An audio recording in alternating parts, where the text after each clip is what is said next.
श्री स्वामी समर्थ. नमस्कार प्रिय स्वामी भक्तांनो. जेव्हा तुम्हाला पैशांची नितांत गरज असते, पैसे येण्याचे कोणतेही मार्ग दिसत नाहीत, संकटांनी तुम्हाला चारी बाजूंनी घेरलेले असते किंवा तुमचे कोणतेही काम पूर्ण होत नाही, तुम्ही हळूहळू असहाय्य होत जाता. पण आता काळजी करू नका. संपत्तीचे स्वामी श्री स्वामी समर्थ महाराज यांचा एक शक्तिशाली मंत्र या व्हिडिओ मध्ये ऐकणार आहोत. प्रिय भक्तांनो, जर तुम्ही स्वामी समर्थ महाराजांचे सच्चे भक्त असाल तर तुम्हाला या मंत्राची चांगली जाणीव असणे अत्यंत गरजेचे आहे. श्री स्वामी समर्थ महाराजांचा हा मंत्र इतका शक्तिशाली व प्रभावी आहे की जो कोणी हा मंत्र ऐकतो त्याला हळूहळू पैशांचा लाभ मिळत राहतो. तो व्यक्ती गरिबीतून श्रीमंतीकडे समोर जात राहतो. भक्तांनो, जर तुम्ही हा मंत्र कमीत कमी 108 वेळा ऐकला तर तुमची दुःख आणि संकटेही नष्ट होऊ लागतात. तुमच्या जीवनात अपार धनसंपत्ती येते आणि तुमच्यावर वाईट वेळ ही कधीच येणार नाही. आणि स्वामी समर्थ महाराज यांचा आशीर्वाद कायमस्वरूपी त्या व्यक्तीच्या पाठीशी राहतो. त्या व्यक्तीच्या घरी कधीही पैशाची कमतरता भासत नाही. जर तुम्हाला धनसंपत्तीचा भरपूर लाभ मिळावा असे वाटत असेल तर हा मंत्र तुम्ही 108 वेळा ऐकत राहा. या मंत्रामुळे तुम्हाला अमाप संपत्ती ही नक्कीच मिळेल. तुमच्या आयुष्यातूनही ही गरिबी कायमची दूर होईल. चला तर जास्त वेळ न घेता आजच या मंत्र ऐकायला सुरुवात करूया. ओम स्वामी आनंद रूपाय धनसंपत्ती दायकाय नमः. ओम स्वामी आनंद रूपाय धनसंपत्ती दायकाय नमः. ओम स्वामी आनंद रूपाय धनसंपत्ती दायकाय नमः. ओम स्वामी आनंद रूपाय धनसंपत्ती दायकाय नमः. ओम स्वामी आनंद रूपाय धनसंपत्ती दायकाय नमः. ओम स्वामी आनंद रूपाय धनसंपत्ती दायकाय नमः.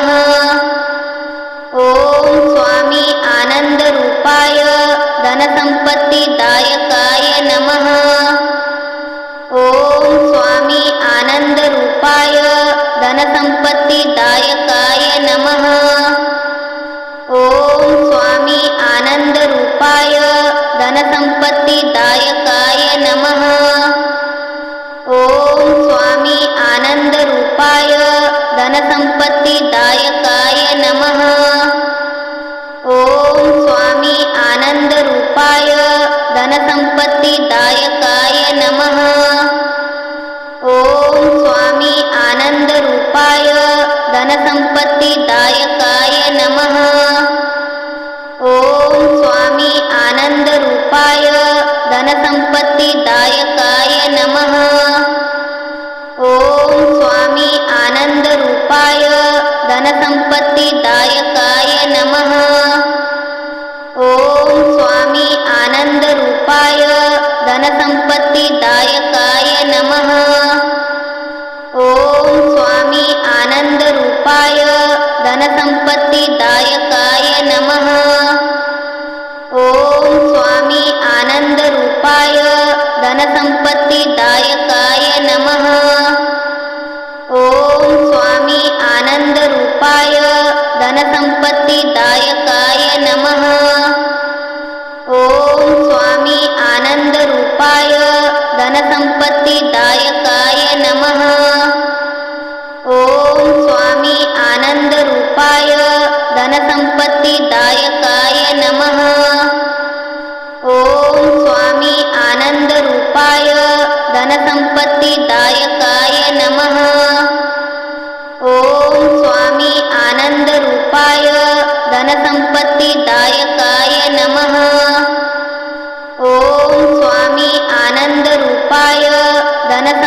धनसंपत्तिदायकाय नमः। ओम स्वामी आनंदरूपाय धनसंपत्तिदायकाय नमः। ओम स्वामी आनंदरूपाय धनसंपत्तिदायकाय नमः। ओम स्वामी आनंदरूपाय धनसंपत्तिदायकाय नमः। ओम स्वामी आनंदरूपाय धनसंपत्तिदायकाय नमः। ओम स्वामी आनंदरूपाय धनसंपत्तिदायकाय नमः। ओम स्वामी आनंदरूपाय धनसंपत्तिदायकाय नमः। ओम स्वामी आनंदरूपाय धनसंपत्तिदायकाय नमः। ओम स्वामी आनंदरूपाय धनसंपत्तिदायकाय नमः। ओम स्वामी आनंदरूपाय धनसंपत्तिदायकाय नमः। ओम स्वामी आनंदरूपाय धनसंपत्तिदायकाय नमः। ओम स्वामी आनंदरूपाय धनसंपत्तिदायकाय नमः। ओम स्वामी आनंदरूपाय धनसंपत्तिदायकाय नमः। ओम स्वामी आनंदरूपाय धनसंपत्तिदायकाय नमः। ओम स्वामी आनंदरूपाय धनसंपत्तिदायकाय नमः। ओम स्वामी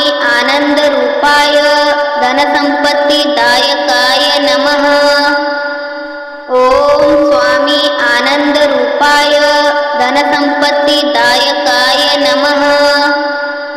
ओम स्वामी आनंदरूपाय धनसंपत्तिदायकाय नमः। ओम स्वामी आनंदरूपाय धनसंपत्तिदायकाय नमः। ओम स्वामी आनंदरूपाय धनसंपत्तिदायकाय नमः। ओम स्वामी आनंदरूपाय धनसंपत्तिदायकाय नमः। ओम स्वामी आनंदरूपाय धनसंपत्तिदायकाय नमः। ओम स्वामी आनंदरूपाय धनसंपत्तिदायकाय नमः। ओम स्वामी आनंदरूपाय धनसंपत्तिदायकाय नमः। ओम स्वामी आनंदरूपाय धनसंपत्तिदायकाय नमः। ओम स्वामी आनंदरूपाय धनसंपत्तिदायकाय नमः। ओम स्वामी आनंदरूपाय धनसंपत्तिदायकाय नमः। ओम स्वामी आनंदरूपाय धनसंपत्तिदायकाय नमः। ओम स्वामी आनंदरूपाय धनसंपत्तिदायकाय नमः। ओम स्वामी आनंदरूपाय धनसंपत्तिदायकाय नमः। ओम स्वामी आनंदरूपाय धनसंपत्तिदायकाय नमः। ओम स्वामी आनंदरूपाय धनसंपत्तिदायकाय नमः। ओम स्वामी आनंदरूपाय धनसंपत्तिदायकाय नमः। ओम स्वामी आनंदरूपाय धनसंपत्तिदायकाय नमः। ओम स्वामी आनंदरूपाय धनसंपत्तिदायकाय नमः। ओम स्वामी आनंदरूपाय धनसंपत्तिदायकाय नमः। ओम स्वामी आनंदरूपाय धनसंपत्तिदायकाय नमः। ओम स्वामी आनंदरूपाय धनसंपत्तिदायकाय नमः। ओम स्वामी आनंदरूपाय धनसंपत्तिदायकाय नमः। ओम स्वामी आनंदरूपाय धनसंपत्तिदायकाय नमः। ओम स्वामी